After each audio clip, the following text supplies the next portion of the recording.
What is the nature, role, or purpose of sex? Is it something the individual should decide? Is sexuality something society decides? Lawmakers, medical doctors? Who gets the final say in what these things are? What is sex? Is marriage merely a social convention? Is it something designed by nature, by God perhaps? Does it serve a role outside of merely satisfying two or more consenting adults? And maybe it's just the two adults or more that decide what marriage is. Why are there laws surrounding marriage? Why are there laws that benefit some people, such as in my country? When you get married, you have certain legal rights, legal access. Why is that denied the single? Isn't that a form of discrimination? Are you okay if a culture says a 9-year-old girl can marry a 40-year-old man? Are you okay with that? If we say sex is something anybody can decide, any individual can decide, we have a problem. We maybe want to introduce the age of consent, which is an important idea, the idea that you need to be of a certain age. But of course, being of a certain age doesn't guarantee a certain level of maturity. Are you okay if sex is primarily for profit? Doesn't matter to you at all. Does it somehow diminish the role of love? Should love and sex always be in the same context? Or is this problematic? Maybe we don't need this thing called love. What is love? What might we mean by love? If a society says homosexuality is bad, it shuns it, has laws. Maybe there's even I saw a video just recently of a man being thrown off a roof in a certain country because he was gay. Are you okay if cultures culturally decide their ethics around that? What if a society changed its mind? We like homosexuality. It's okay. It's permissible. Maybe society should just stay out of it, mind its own business. Today's talk. What are the arguments for sex, love, marriage, and homosexuality?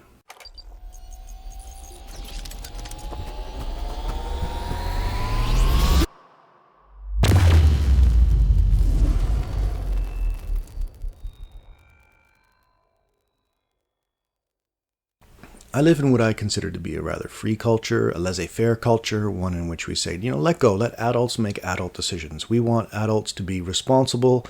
We want them to learn to be mature and just basically to have ownership over their own decisions without the government telling them what to do, without society telling people what to do. But the reality is that there are a lot of people in your bedroom.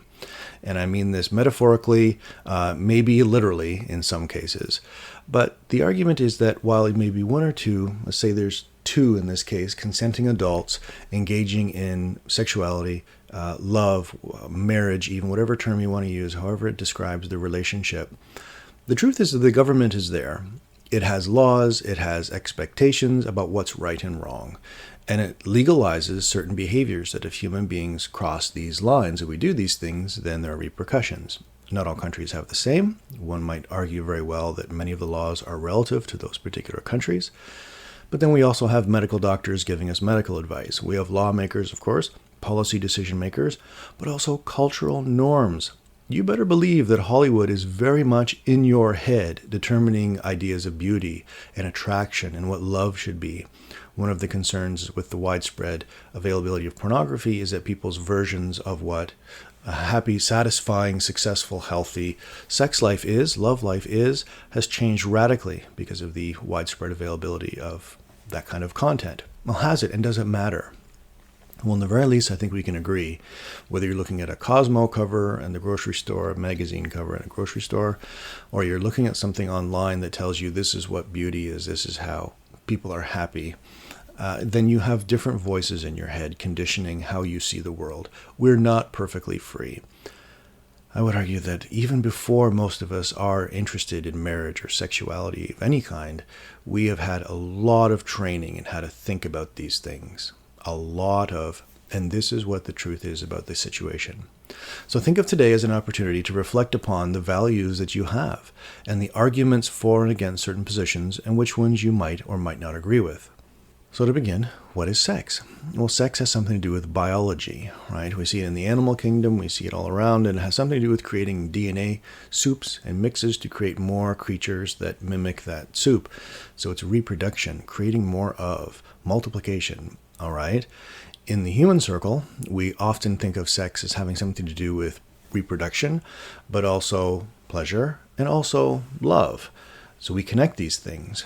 If we didn't have pleasure or love in the act of reproduction, there probably wouldn't be nearly as many of us as there are. But clearly we have reproduction, we have pleasure, and as we'll talk about in a moment, something to do with love. Some will argue, however, that sex is only for profit, and that this idea of reproduction can go on its own, separate from sex, and this idea of love can go on its own, separate from sex, and even pleasure can go on its own. When it comes down to sex and money, it's okay just to have sex for money. Well, how does that make you feel? Are you comfortable with that idea? Separating these different domains of human experience like that. Some are not, and some simply think it's whatever the adult wants. What about love? Love comes in many forms, of course. Here are some of the basics that we could go on and on talking about this ad infinitum. There are so many manifestations of what we might mean by love. The first and the obvious one in relation to sex is eros, the erotic sexual desire, having something to do with physical bodies. We say that that has something to do, that's love. Now, whether that has the feeling of love that we associate with romance, or the feeling of love that we have maybe associated with a compulsion, that's a slightly different conversation. But eros is associated with this idea of erotic desire, typically sexuality in the form of physical bodies. Philos, or friendship. Philosophia is where the philosophy gets its term from, the love of friendship. Aristotle is famous for saying that friendship is one of the highest forms of human relationship, that friendship is a deep form of love. In my culture, we tend to think of friendship far more superficially, whereas Aristotle says that it's even deeper in some respects than that between a man and a woman. Why? Because genuine friendship, presumably a man and woman in a heterosexual relationship, would achieve that. But he says that even if it's not a sexual relationship between a heterosexual couple, male or a homosexual couple, friendship that's asexual is still one of the deepest forms of relationship possible. And that's a challenge in this context of philos to say it's deeper, because in my culture, again, sexuality or sex is supposed to be an emblem or symbol for the deepest kind of relationship, if you subscribe to that particular value theory. So Aristotle is saying, no, even friendship can be deeper than that, which is interesting. He's separating sex now from this idea of a deep human connection. Then, of course, the love of family relationships, and so on. You may want to include your spouse in that or not, or significant other. Agape, this is often in religious circles, talking about unconditional love of without reprisal. I'm not getting anything back in return from you. I'm just constantly loving you, giving you everything that is available to me and whatever you need, and it's unconditional. Maybe you grew up reading Romeo and Juliet and you have a view of the tragic love story. And we see this in some Hollywood romance films today, where love is ultimately destructive, that it compels you to be with a person despite all of the obvious warning signs that this is going to go bad. And sure enough, you get into a relationship with them and it goes bad, right? It's the tragedy, so the tragic love story. These are just some of them. Love can be a combination of all of these things, of course, and it will look different in different circumstances. Many people argue that whatever love is, it has something to do with attraction.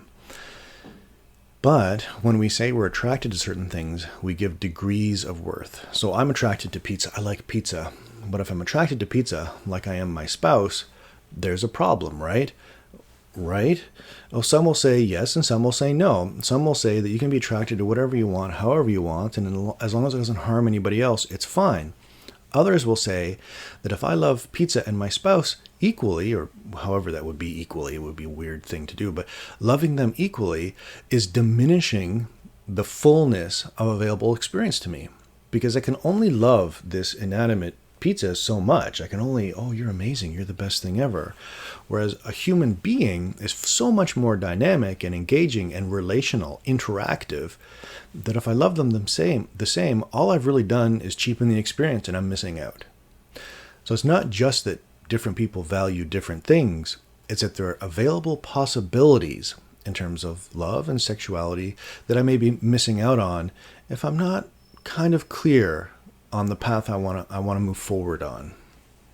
This broaches the topic of genuine or authentic love and sex versus inauthentic, disingenuine, trite, superficial, amoral, whatever terms you want to use. And if you're comfortable with that question, framing things as genuine or authentic versus the not, we're already in a different category of conversation, because an ultra-liberal conversation really begins and ends with whatever consenting adults say is okay, as long as it doesn't harm somebody else, is okay. But for others, that's not it. It's not it. There's more to the conversation, and we need to really hammer out what makes the healthiest, best, richest version of sexuality. And that might mean that some adults are making the wrong decision, and we should call them out on it. Judgy. Little background on marriage. When I grew up, marriage seemed like the kind of thing old people did. I wasn't really clear why people got married. Maybe it was because they could go to tropical destinations on a honeymoon or something. It really didn't make a lot of sense to me. As I grew older, I saw a number of people getting divorced. There were affairs, all kinds of things. It just seemed like marriage was a bad idea. And they were life dissatisfaction. People didn't seem terribly happy. Now, that was my immediate circle. And I would later go on to see that there were a number of people who were quite happily married. They couldn't imagine life without being married to other people, and having that dynamic, that relationship dynamic, had facilitated a lot of other successes in life. So, I mean, you can look at the overall life happiness and success of people who are married and not, and make this determination. But at heart, marriage is a social institution and also a radically individual choice, lifestyle. What do I mean? Well, it's easy for us to focus on these are people, adults, making decisions to be married, and forget that as a society, many societies, not all, but as a society, we depend on this particular social institution of marriage. Why? Because we want people. We want more people. And one of the best ways to get people to have more people so that we have a society is not for people to have children and then hand them off to the government. That's more work for the government. That's more money. But for people to be in a monogamous relationship, a stable relationship, I'm generalizing now, of course, I'm kind of speaking in historical terms, that has children, and those people pay for those children and raise those children, and then those children go off to have more, and then we have a society. So as an institution now, marriage becomes a building block for society. Well, that's the idea.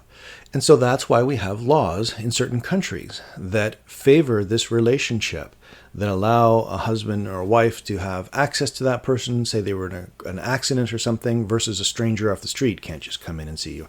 Tax laws and inheritance laws and all of these other things that go on. Why? Because we recognize that marriage serves a social purpose as well as a personal, individual purpose. These things are connected. The tension is how much are these connected and how much can we separate them? And why is it that some cultures really focus on the individual nature of marriage, which makes sense, right? These are people that are engaged in thinking about these things in the context of marriage. And we almost completely dismiss or forget about the social role. Notice that the social role has something to do with children. And some people simply don't want children, which means that the service they provide to society by being married is curtailed. It's not totally over with or ended. They could still perform a service for society through their marital relation. It's just not as clear cut as it is with having children. What a weird way to think, right? I think that's a weird way to think, but in a way it makes sense. Long-term success of a society relies upon having children that society is not responsible for, that are reared at home. Traditionally speaking, marriage has the presumption of sexual relationships and sexual exclusivity, as well as the generation of family, of course. There has traditionally been a breadwinner, often the male, that would go out as the primary caregiver. That's changed quite a bit over the years. Now I think you'd be hard-pressed to find a home where both parents didn't work outside of the home, which is disadvantageous when you want to raise a family and both parents are working outside of the home, and then you have to pay for daycare and the whole conversation about daycare costing as much as one salary. But I digress. I don't want to sound bitter, but this seems to be counterintuitive in terms of marriage providing children for society. Let's compartmentalize this conversation between conservative or traditional view versus the liberal view. So conservative, traditional versus liberal. For the conservative, traditional view, sex is permissible in the confines of marriage. You have to be, I say confines, that sounds negative. I don't mean it to be. It's for marriage. And it's for, again, monogamy, that traditional style of union between a man and a woman. And the argument is that weird stuff harms people. different tastes, different preferences. Maybe you just want to be married to a pizza. That harms people long term. And it may not look like harm in the sense of physical harm. It may just be psychological harm. So it's kind of it is a squishy term that we would have to nail down. The other side of this is a liberal view. Any two consenting adults, where no harm is done, thumbs up. But like the conservative view, the liberal view has this problem of defining harm. Some will say it's okay to have adulterous affairs. You may have the pretense of being a monogamous relationship with somebody, but secretly you're having affairs. But no real harm is done until your partner might discover the lie. But if your partner doesn't discover the lie, here are some of the reasons why adultery would be permissible. First of all, greater physical pleasure due to diversity of partners. That's an assumption. Maybe that's true, but this idea of greater physical pleasure. The goal in life is happiness and pleasure. Therefore, physical pleasure in all forms is part of it. This is the Don Juan, if you've ever heard this metaphor of the guy who just goes around, sleeps with all these women that he can find, doesn't really care about the women at all, but it's all about the physical pleasure. And the argument is, well, is this actually happiness overall, or is he somehow really limiting the depth of human experience by focusing so much on physical pleasure? But back to adultery. Infidelity and adultery are concepts that belong to tradition, some will say. They belong in the past. Don't follow that old way of thinking. Free love. So even if you are in a monogamous relationship, maybe you're not lying to this other person and you want to break that monogamy and you want to have an open relationship. In which case, it's not adultery or infidelity because you're being open and honest with the other person and you're facilitating this new way, new era of thinking, of free love. Okay? The conservative view is that these things might not be all that they're cracked up to be. First of all, we might say, God says don't do it. And if you're in a religious context, God, typically, most religions have a very clear sense of this is what we think sexuality should be, so follow these rules. In the absence of God or presence, simply the act of lying to someone who is assuming a monogamous relationship, as the standard version of marriage goes, lying to them and deceiving people is inherently not good. It's disrespectful in the very least. That you don't deserve the truth. I'm going to lie to you so that I can go have affairs with these other people.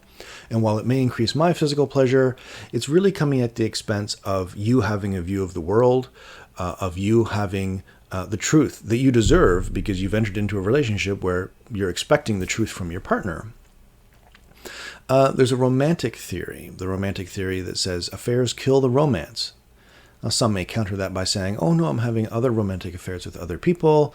And okay, that may be true, but overall, this idea of pushing for the physical over, say, the intimate, when we define romance as something intimate with one person, which may not be accurate, maybe you can have intimate romance with more than one person, that's certainly violated in the context of a monogamous relationship. The romance suffers.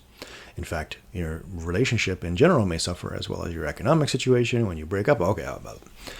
Marriage is a legal and binding contract. This is sort of the business side of it.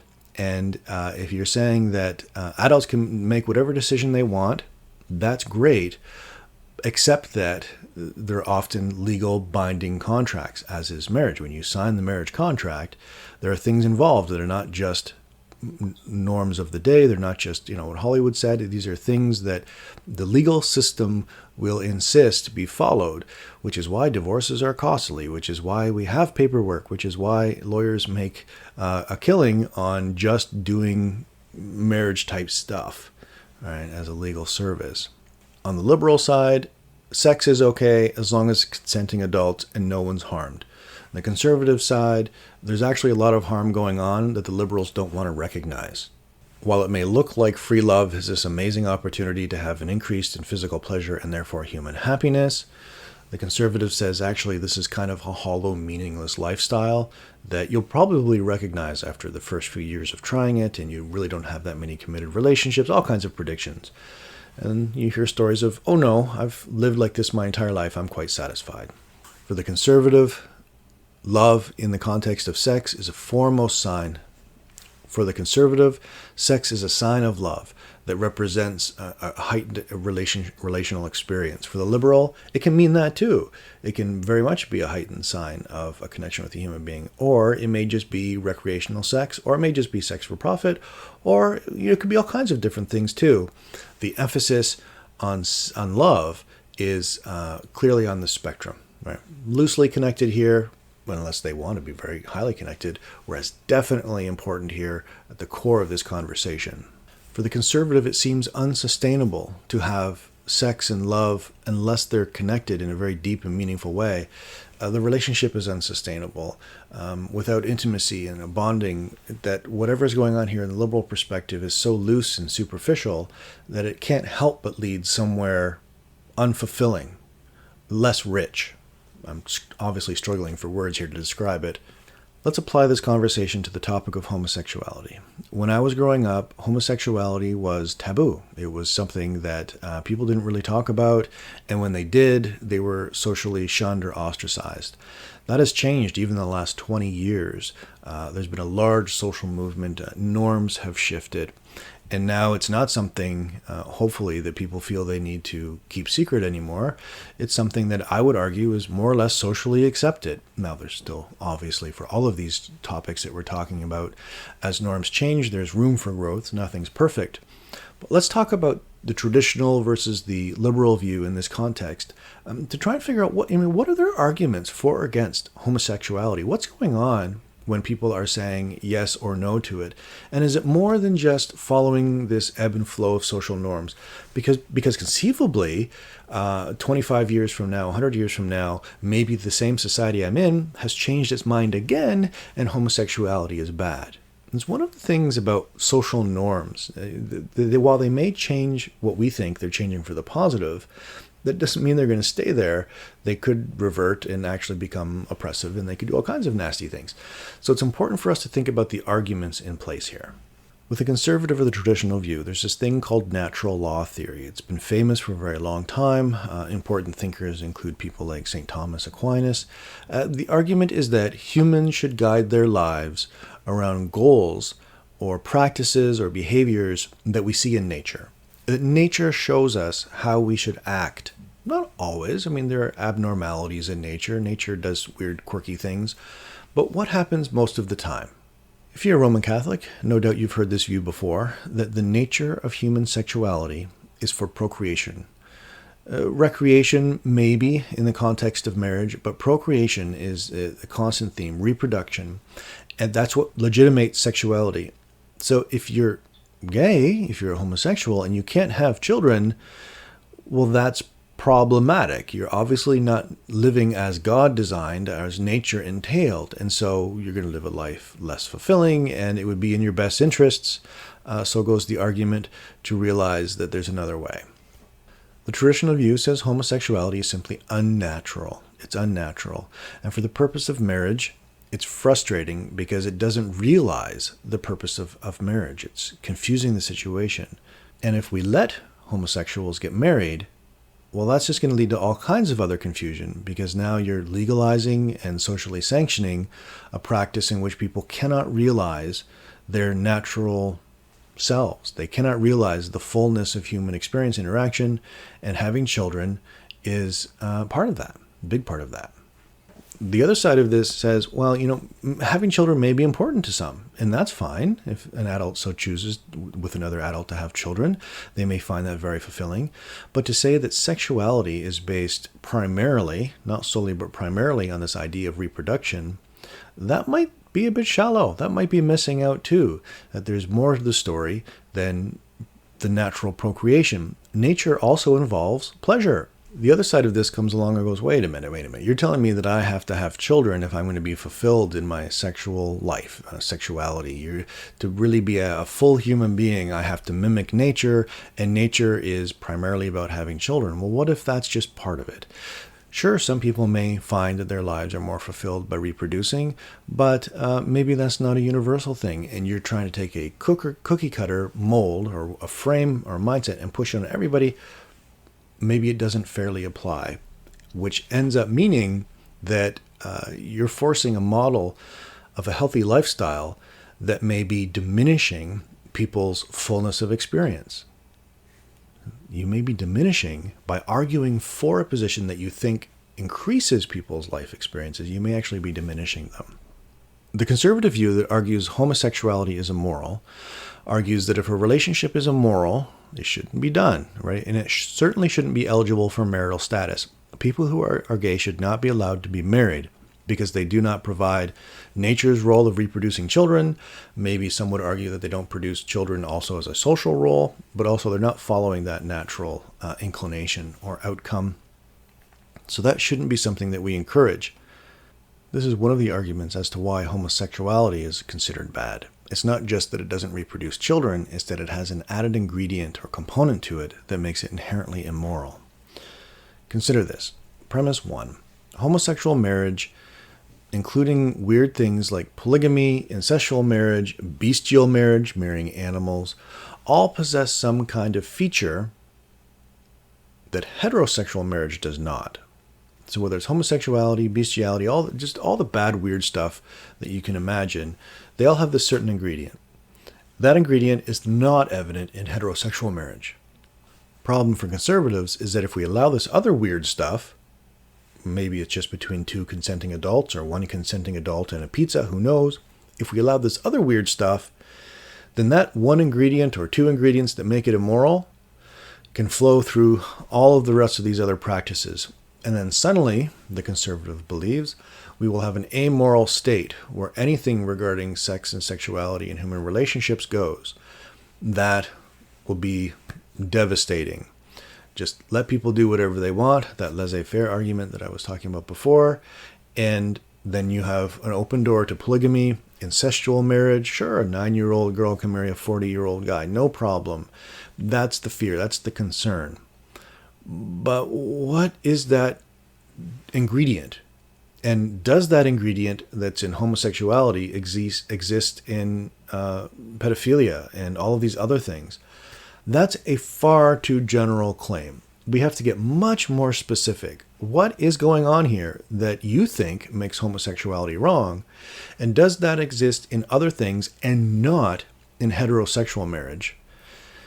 That's a tough thing to do. But that's the reasoning that's going on for many of the conservatives. One of the big arguments against the conservative position or the traditional position is what's called the common good argument. It goes basically like this. We want people to be fulfilled. We know people have desires, and we want those desires to be fulfilled, as long as those desires do not negatively impact other people. So if it's a desire for pizza, wonderful. But if your desire for pizza means somebody gets hurt, or that you need slave labor to have the pizza at a reduced cost, obviously that's a problem. We all have these desires, and we need to satisfy these desires, whatever they may be, in a way that doesn't harm other people. Homosexuality does not harm other people. It doesn't put an undue burden on you. It doesn't detract from your marital bliss if you choose the more conservative traditional side of a monogamous heterosexual relationship. There's no demand on you. At an institutional level, however, if we say homosexuals cannot get married, the argument is we're actually harming homosexuals because we're saying that you do not have the same equal access to satisfying your desires as heterosexuals do. You don't have the same access to getting married that other people do. Therefore, presumably, if one of your desires is to be married in an open social setting or to be married, whatever your desire is, by having a law that says you can't do it, we're taking that away. And that's an unfair burden on you as a community, on the homosexual community. That's an unfair burden when it doesn't negatively impact society to say, fine, go ahead. Do what you want. Satisfy your desires the way you want. If it did harm society, if having laws that homosexuals can get married, and that meant that heterosexuals couldn't get married, or that somehow this created a situation of greater inequality, then we would have to stop. But this is meant to rectify the current position of inequality. Naturally, the conservative responds with, while you may want your desires to be satisfied, the reality is that heterosexual marriage provides a function, emphasis on reproduction, that you cannot provide. So you cannot provide the service to society that these other forms of marriage do. These other forms of marriage involve long-standing traditions that are not meant to burden anybody, but overall to help society. Therefore, if you can provide the same services, if you can provide the same satisfaction of life needs, children, then maybe we could have a conversation about legalizing marriage. But you can't, therefore, because you're of a different orientation, I'm sorry, you don't get to be married.